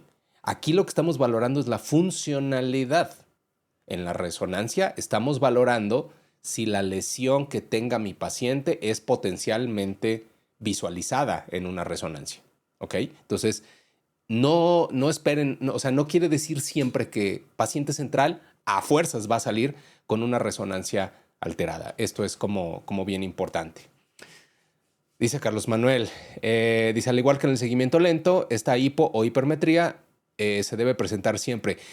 Sí, o sea, es decir, si se equivoca una vez Carlos, ahora sí que como dicen, una golondrina no hace primavera, tiene que haber varias, ¿no? En esa que, más bien en esta paciente que te puse, se pasa siempre, siempre, siempre, siempre, ¿no? Si es de vez en cuando, no. Y particularmente si son hipometrías, y son chiquitas, menos del 20%, no, podrían no considerarse anormales. ¿Ok? Luego está el nistagmus optocinético. Esta es una de las pruebas que probablemente es la que les digo que menos le hagan caso porque hay un problema cuando se hace esta prueba y es que esta prueba normalmente lo que valora, que es el nistagmus optocinético, lo que quiere valorar es el aporte visual ante un giro de la cabeza. ¿Sí? O sea, si yo giro la cabeza, quedamos que el que lo detecta es el vestíbulo y la parte visual que complementa el reflejo vestibulocular es el optocinético, dice Daniela. Y puede pasar que sean signos episódicos que se presenten en un momento esta alteración en las sacadas y semanas y luego ya no.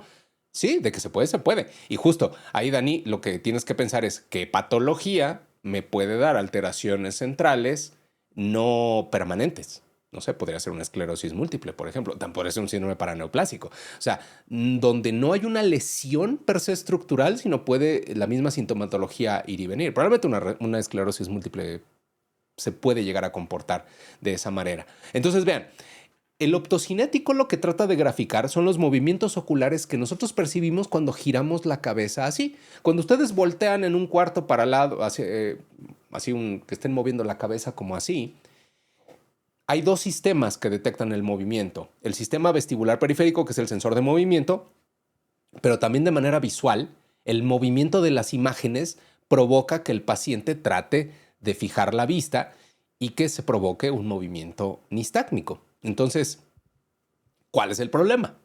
El problema es que el verdadero nistagmus optocinético requiere que toda la retina periférica perciba el movimiento, ¿sí?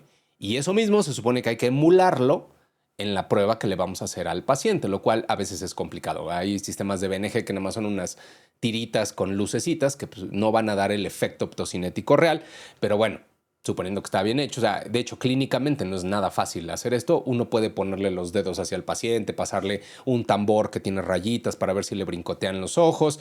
Sí, pero eso no es, o sea, un verdadero optocinético requeriría que tapemos completamente el campo visual, como puede ser, por ejemplo, usando lentes de realidad virtual. El punto es que lo normal es que cuando nosotros estimulamos a un paciente de manera optocinética, hay un movimiento nistácmico. Y entonces, el movimiento nistácmico va a la misma velocidad que va el estímulo que se está moviendo. Entonces, básicamente, cuando medimos esto en la BNG, le pasamos unas rayas o unos cuadros al paciente en la pantalla. Es normal que el paciente tenga nistagmus. El nistagmus va en dirección opuesta a la dirección del movimiento del estímulo optocinético. Y aquí lo que vamos a valorar es la velocidad de los ojos en relación a la velocidad de los cuadritos o de las rayitas que se están moviendo. Y eso le vamos a sacar un valor que se conoce como ganancia. Pero les digo, esto véanlo como con cierto detalle. ¿Por qué? Porque hacer un verdadero estímulo optocinético en las pruebas no es nada fácil. ¿Ok? Muy bien. Pruebas posicionales, dice, y cuando no hay ese nistagmus, ¿cómo se interpretaría? Ese es interesante, ¿sabes por qué este Celi? Porque el nistagmus optocinético, es que hay un tema. Si el paciente, por ejemplo, un paciente, de hecho sirve parecido a algo como las pruebas que uno utiliza para los simuladores. Si un paciente se está haciendo el ciego y ustedes le ponen un estímulo optocinético y el paciente tiene nistagmus, ese paciente está viendo. O sea, esta prueba puede servir para saber si el paciente ve o no ve. El problema es que si no vemos nistagmus, no necesariamente quiere decir que el paciente tiene una alteración. O sea, de hecho, hay pacientes que logran desenfocar la pantalla y que el ojo está quieto a pesar de que le estés pasando cuadros. No es lo más común, o sea, se requiere cierta práctica, pero te digo, sobre todo es que cuando el estímulo no es suficientemente grande, lo que estás midiendo es un rastreo y una sacada, un rastreo y una sacada. Entonces, el optocinético realmente lo tienes que correlacionar con el rastreo y las sacadas para que tenga algo de chiste. Ahora, existen sí equipos que ponen al paciente en un campo visual completo y ahí sí hasta sienten que giran. De hecho, el estímulo optocinético es lo que hace que cuando ustedes van a una pantalla IMAX les dé la sensación de movimiento. O si se sientan muy adelante en el cine y el cine tiene escenas de movimiento, lo que marea es que se estimule el sistema optocinético. Bueno, perdón, me brinqué esto. Pruebas posicionales. Aquí no me voy a detener por lo siguiente. A ver, las pruebas posicionales, ¿qué es lo que buscan? Pues graficar si los ojos tienen nistagmus cuando los ponemos en Dix-Hallpike, cuando les hacemos el roll test, por ejemplo, buscando BPPBs. Realmente ahí, pues, ¿qué nos vamos a encontrar? Pues en esencia lo mismo que nos encontramos clínicamente, con un pequeño detalle. Típicamente los equipos no pueden mostrarnos movimientos torsionales. Y el BPPB más común que existe es el del canal posterior, que justamente genera un nistagmus de tipo torsional. Entonces, las pruebas posicionales también véanlas cuando reciban una BNG que tiene pruebas posicionales. Primero consideren que hacer pruebas posicionales con la BNG genera mucho ruido porque los lentes generalmente son grandes y cuando tú acuestas al paciente, a menos que se los ultra mega aprietes, y a veces ni así, tienden a moverse los lentes. Y si se mueven los lentes, se mueven las cámaras que están dentro de los lentes y por lo tanto se grafican movimientos oculares que muchas veces no existen. Ahora, suponiendo que acuestas al paciente y le aprietas los lentes para que no se muevan, habría que tener en mente que muy probablemente la mayoría de los equipos no me van a graficar los movimientos torsionales. Entonces solo me van a dar el vertical, solo me van a dar el horizontal, pero si tiene torsional no va a aparecer en el trazo. Entonces ahorita no me voy a detener en pruebas posicionales porque primero habría que hablar de los BPPBs antes de saber qué hallazgos nos vamos a encontrar en las posicionales, pero a grandes rasgos es graficar esto. Y generalmente debe de haber durante la prueba algún método para valorar el reflejo vestibulocular. O sea, ya hasta ahorita dejamos aparte todo lo que es sistema nervioso central, todo lo que es tallo cerebral, cerebelo en cuanto a movimientos oculares, y ahora sí queremos ver al vestíbulo periférico, ¿no? Generalmente tenemos que tener una prueba que nos valore reflejo vestíbulo ocular. Y ahorita las dos pruebas más usadas son las pruebas calóricas y el Video Head Impulse Test. Cada vez el Video Head Impulse Test está de alguna manera sustituyendo las pruebas calóricas. No quiere decir que uno es mejor que otro, simplemente son diferentes. Y ahorita vamos a ver las diferencias importantes que hay entre el BNG y VHIT, pero ambas coinciden en que las dos valoran la función vestibular periférica a través del reflejo vestibulocular. El reflejo vestibulocular se dispara generalmente por el movimiento de la endolinfa en los canales semicirculares. Tenemos 3 canales semicirculares, algo así, ¿sí? Que dependiendo para dónde giramos la cabeza, por ejemplo, si giramos la cabeza en esta dirección, el canal horizontal es el que la detecta, si la hacemos así, lo detecta el posterior, o si nos movemos así, lo detecta el anterior. Entonces, el vestíbulo tiene 3 canales semicirculares que nos permiten detectar los 3 ejes de rotación de la cabeza.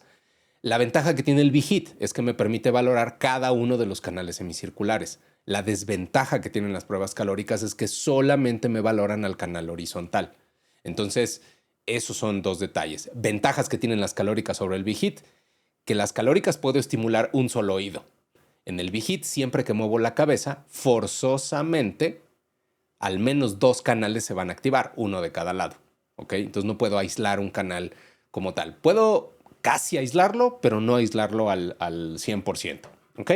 Entonces, ¿Qué es el reflejo vestibulocular? El reflejo vestibulocular es el reflejo que permite que mis ojos se muevan al mismo tiempo en dirección opuesta que mi cabeza para mantener una imagen foveada. Déjenme nada más aquí resetear este videito. Que se trabó. Y lo mando al... Eso. Muy bien. Entonces, ¿cómo funciona el reflejo vestíbulo ocular? Espérenme, déjenme reinicio esta presentación.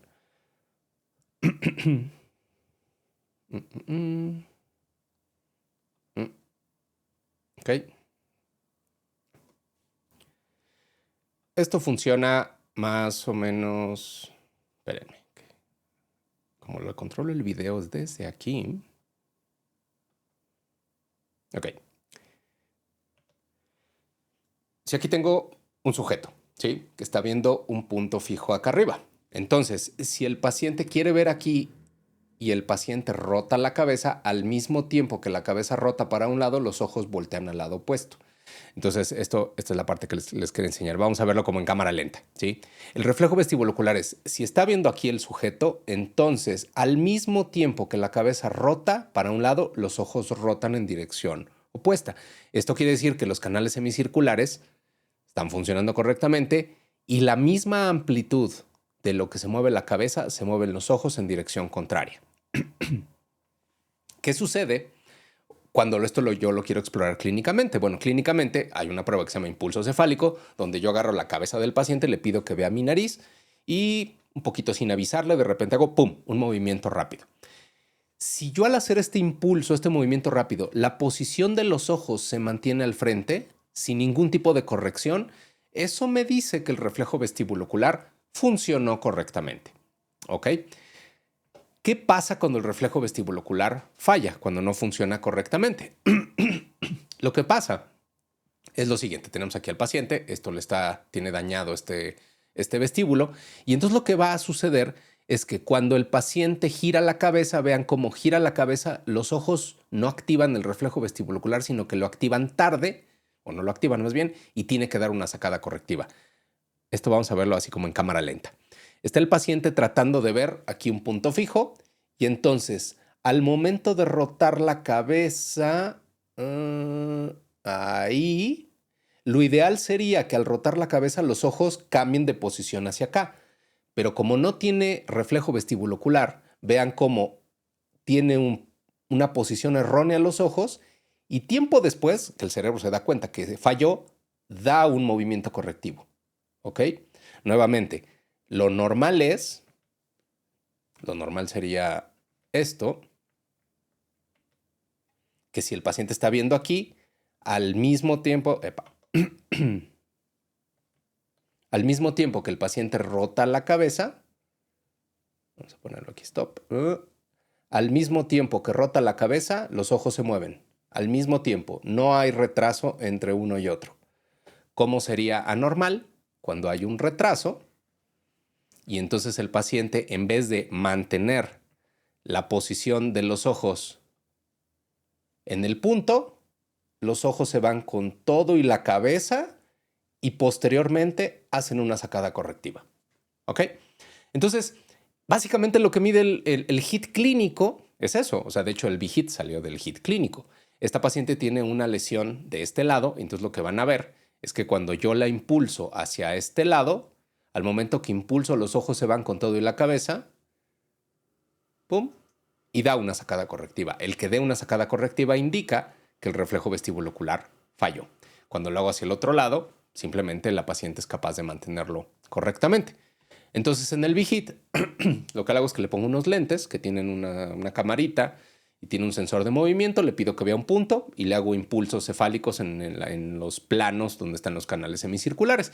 ¿Y qué es lo que voy a graficar? Pues el movimiento del ojo acorde al movimiento de la cabeza. Entonces, esto me va a dar dos gráficas. Una gráfica que representa el movimiento de la cabeza y una gráfica que representa el movimiento de los ojos. Y tiene que tener la misma velocidad. ¿Por qué? Si el reflejo vestibulocular funciona bien, cuando la cabeza se mueve para un lado a cierta velocidad, el ojo se mueve en la misma velocidad, pero en dirección opuesta, para que la posición de la mirada se quede estática. Si estas dos tienen la misma amplitud, o sea, si esto de aquí tiene la misma amplitud que esto de acá, entonces el paciente no tiene necesidad de hacer ninguna corrección ocular. Pero ¿qué sucede si el paciente tiene una lesión, por ejemplo, vestibular, en la cual al mover la cabeza a esta amplitud, el ojo solo se mueve esto de aquí? Pues entonces el ojo quedó en una mala posición y tiene que hacer una sacada correctiva, ¿ok? Entonces, básicamente, lo que se analiza en el VHIT es cuál es la relación entre el movimiento del ojo sobre el movimiento de la cabeza y si hay o no sacadas correctivas. ¿Sí? Si la relación de esto es igual, eso quiere decir que, no sé, por ejemplo, aquí se movió a 250 y aquí se movió a 250. 250 entre 250 es 1. Eso quiere decir que ese reflejo vestibulocular funciona al 100%. Las ganancias entre 0.7, 0.8 y 1 son normales, lo que indica es que está funcionando el reflejo vestibulocular entre el 70 y el 80% hacia el 100%. Si de repente tengo este caso donde a lo mejor el ojo se movió a 300, la cabeza se movió a 300 y el ojo se movió a, ¿qué les gusta? 100. Eso quiere decir que el ojo se movió solo la tercera parte, la ganancia va a ser de 0.3, o dicho de otra manera, el ojo se movió solo el 30% y como quedó en una posición equivocada, el paciente tuvo que hacer una sacada correctiva. ¿Sí? Y la sacada también es importante analizarla. ¿Por qué? Porque cuando la sacada la realiza posterior al movimiento, el paciente se va a sentir peor que cuando logra meter la sacada dentro del movimiento. No es tema de esta charla decir exactamente qué significa, pero digamos que en la rehabilitación vestibular este es un dato importante porque si hacemos que el paciente anticipe la sacada, va a tener menos sintomatología y menos oscilopsia. Y entonces típicamente ustedes van a ver esto. Este es un reporte de un equipo de Interacoustics donde van a ver los dos impulsos, lo van a ver los impulsos por pares, dependiendo qué plano es el que se está analizando, si los dos horizontales, si el anterior izquierdo, posterior derecho, si el anterior derecho, posterior izquierdo, y les va a dar dos valores. Bueno, lo primero valor es las gráficas, que vean que tiene el mismo tamaño el movimiento ocular que el movimiento cefálico. Les va a dar un valor de ganancia, que les digo, tiene que estar por arriba de 0.7, 0.8. Si está menor a eso, quiere decir que el reflejo vestibulocular no funciona, lo que querría decir que hay una lesión vestibular. Por ejemplo, aquí se fijan, se ve bonito los impulsos a la derecha y aquí se ven bonitos los impulsos a la izquierda. ¿Cómo se ve una vestibulopatía? Pues se ve así, más o menos. Vean cómo un lado está sano, el lado izquierdo está sano porque se ve bien el movimiento ocular y el movimiento cefálico, pero vean cómo del lado derecho este es el movimiento de la cabeza y este es el movimiento de los ojos. Si se fijan, el movimiento de los ojos se quedó corto, seguramente la ganancia, no sé cuánto dice aquí la ganancia, dice 0.52, es decir, ese ojo se está moviendo al 52% de lo que se movió la cabeza y presencia de sacadas que son movimientos oculares correctivos debido a que falló el reflejo vestibulocular. En VHIT nos podemos echar 2 horas solitos. Ahorita solamente les quiero dar como esta embarradita de lo que van a ver en un VHIT y por qué estamos valorando el reflejo vestibuloocular. Este es un caso para lo que el VHIT brilla, sobre todo, ¿no? ¿Cómo ven este paciente? Vean, este es el movimiento de la cabeza al lado derecho y este es el movimiento de la cabeza al lado izquierdo. Pero ¿cómo se ve el movimiento del ojo? Se ve plano, como inexistente en los dos lados, ¿sí? Y pues claro, un montón de sacadas tratando de compensar la ausencia de reflejo vestibulocular del lado derecho y la ausencia de reflejo vestibulocular del lado izquierdo. Es decir, este paciente tiene una vestibulopatía bilateral, posiblemente, por ejemplo, por ototóxicos, ¿no? Y el reporte del VHIT generalmente va a parecer algo parecido a esto. ¿Por qué? Porque aquí está mapeado todos los canales semicirculares, los canales posteriores, los canales horizontales y los canales anteriores. Y entonces eso sí nos da un poquito más de topografía para saber qué canales semicirculares están funcionando y qué canales no. Y claro, de ahí se derivan los potenciales diagnósticos que estamos pensando. Y también, por ejemplo, para los fisios, aquí podemos saber cuáles son los canales semicirculares que van a requerir rehabilitación con ejercicios de rehabilitación vestibular. Y para terminar, las pruebas calóricas, que estas son muy rápidas, no me voy a tardar demasiado. Igual, o sea, todos estos temas que les comento, nos podemos echar una buena cantidad de tiempo analizándolos. Ahorita lo que quería es que en esta como primer charla del año, darles una embarradita de lo que es esto y después, si quieren, nos ponemos a platicar de cada cosa en particular. Las pruebas calóricas son las primeras pruebas que se diseñaron para valorar el vestíbulo periférico. Las describió Robert Barany, el que después ganó el Premio Nobel de Medicina y el nombre de quien lleva la sociedad más importante de neurotología. Y básicamente las pruebas calóricas lo que tratan de hacer es simular que el paciente está girando. ¿Y esto cómo lo logran? Bueno, pues lo logramos metiendo algo que cambie la temperatura del canal semicircular horizontal. Generalmente usamos agua o puede ser aire, siempre es mejor agua que aire, eso es un hecho, y básicamente irrigamos el oído para tratar de cambiar la temperatura de la endolinfa y provocar que la endolinfa se mueva. Y si se mueve la endolinfa es como si el paciente estuviera girando. Y a eso le medimos la velocidad. Utilizamos temperaturas 7 grados, cuando usamos agua, 7 grados por arriba y 7 grados por abajo de la temperatura corporal. Es decir, usamos agua a 44 grados y agua a 30 grados. Y siempre se tienen que hacer 4 irrigaciones.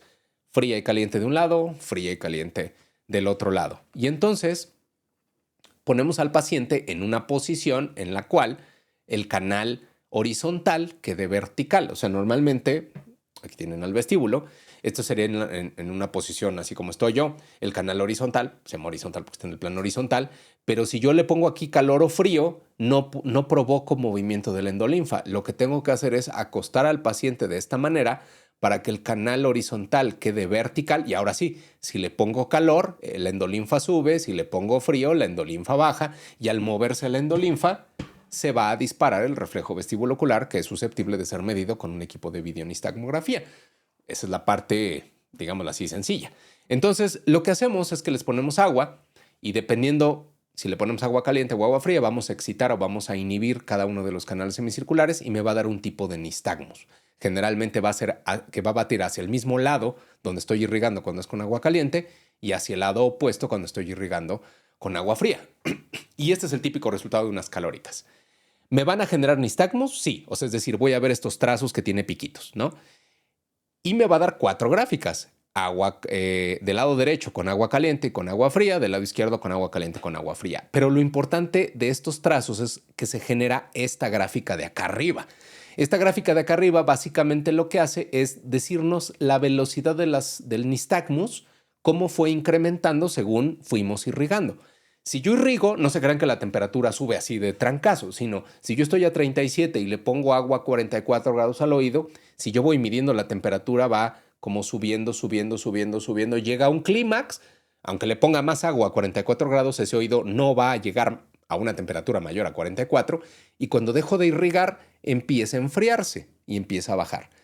¿Esto por qué es importante? Porque la velocidad del nistagmus va acorde a la velocidad, ¿sí? A la temperatura del oído. Entonces, eso quiere decir que conforme yo voy calentando o enfriando el oído, el nistagmus se va haciendo cada vez más intenso, más intenso, más intenso y después va bajando, bajando, bajando, bajando. Entonces me tengo que encontrar este patrón, cada puntito de estos que ven aquí representa un evento nistágmico. Entonces vean cómo aquí proporcionalmente fue como incrementando, incrementando, incrementando, igual en esta irrigación, igual en esta irrigación. Si no ven este patrón, las pruebas calóricas desafortunadamente no son confiables, porque eso quiere decir que o el agua o el aire no entró correctamente y entonces puede ser que el resultado no sea tan fácil.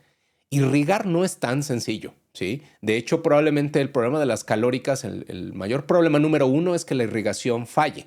Y si falla la irrigación y el agua o el aire no entra hasta el fondo, entonces puede ser que el estímulo que yo quería dar no sea tan intenso y que eso me dé la falsa sensación de que yo estoy teniendo una vestibulopatía. Entonces, estos serían unas pruebas calóricas normales, 4 irrigaciones que dan una buena respuesta.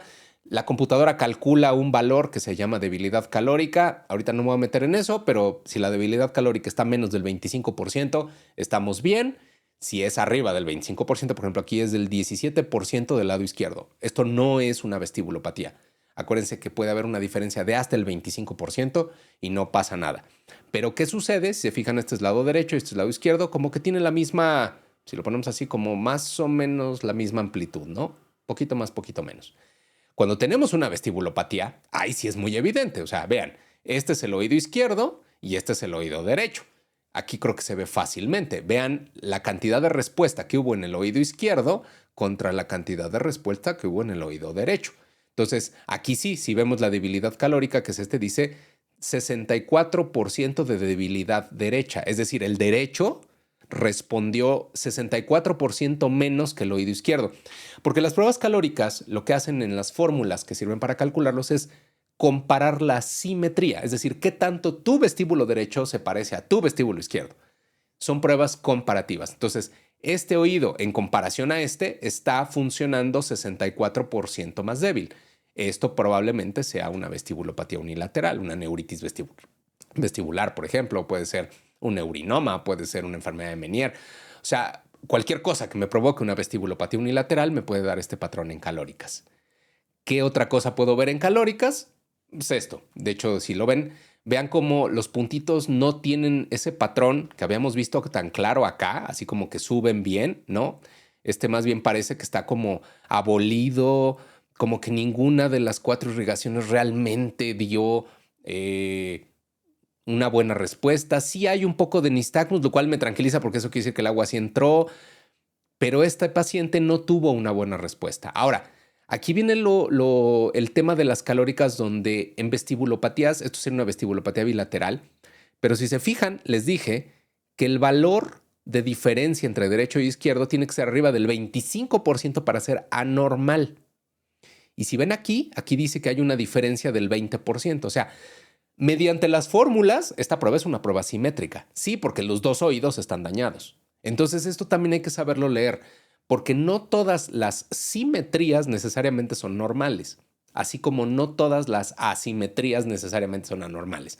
Eso también es parte por lo que las calóricas han estado también un poquito más en desuso.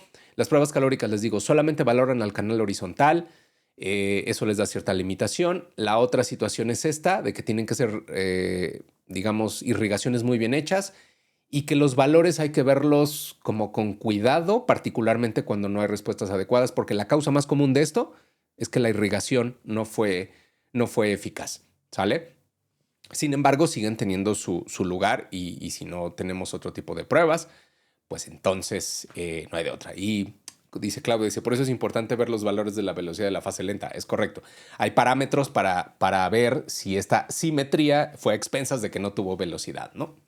Entonces, para cerrar la charla del día de hoy, y porque ya es tiempo de que nos vayamos a descansar, lo primero es tratar de entender, dependiendo lo que somos, dependiendo del grado de expertise que queremos lograr en medicina vestibular, hasta cuánto de profundidad tenemos que saber de pruebas vestibulares.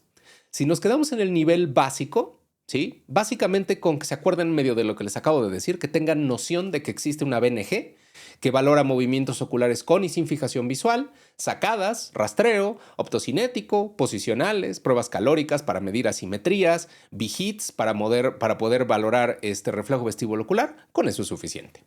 Si ustedes quieren profundizar más y tratar de aspirar al grado experto de medicina vestibular, hay que saber cómo se hacen estas pruebas, cuáles son los factores de error, hay que saber trazos atípicos, anormales, y esto es como poco a poco. O sea, nadie va a aprender pruebas vestibulares a nivel experto si no es algo que están viendo continuamente. La idea de esta charla era justamente esto, una introducción a las pruebas vestibulares, a que ustedes vean qué es lo que les puede dar este estudio. Creo yo que también vamos a mejorar mucho los diagnósticos dándonos cuenta cuándo sí confiar, cuándo no confiar en las pruebas vestibulares, porque además todas estas pruebas se basan en pruebas de exploración física clínica que deberíamos de hacerlo antes de mandarlos y pues que a final de cuentas nuestros pacientes nos los van a agradecer y este error diagnóstico y esta alteración en la calidad de vida que están teniendo los pacientes, pues las podemos mejorar. Y pues bueno, vamos a quitar tantito esto. Vamos a ver algunas preguntas. No nos vamos a tardar demasiado. Más bien les quiero preguntar a ustedes algo ahorita. Dice, ¿alguna literatura que recomiendes? Híjoles, es una muy buena pregunta. Yo creo que les voy a poner un listado porque no es una sola literatura. La verdad es que depende que quieras leer.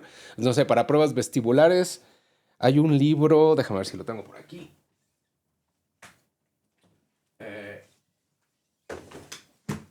Por ejemplo, para pruebas vestibulares, este libro, que lo van a ver en espejo, pero bueno, se llama Balance Function Assessment and Management de Gary Jacobson. Este es un buen libro como tal, de puras pruebas vestibulares, hay en versiones más modernas. Eh, Existen, yo creo que para pruebas, probablemente este sea el mejorcito de los libros.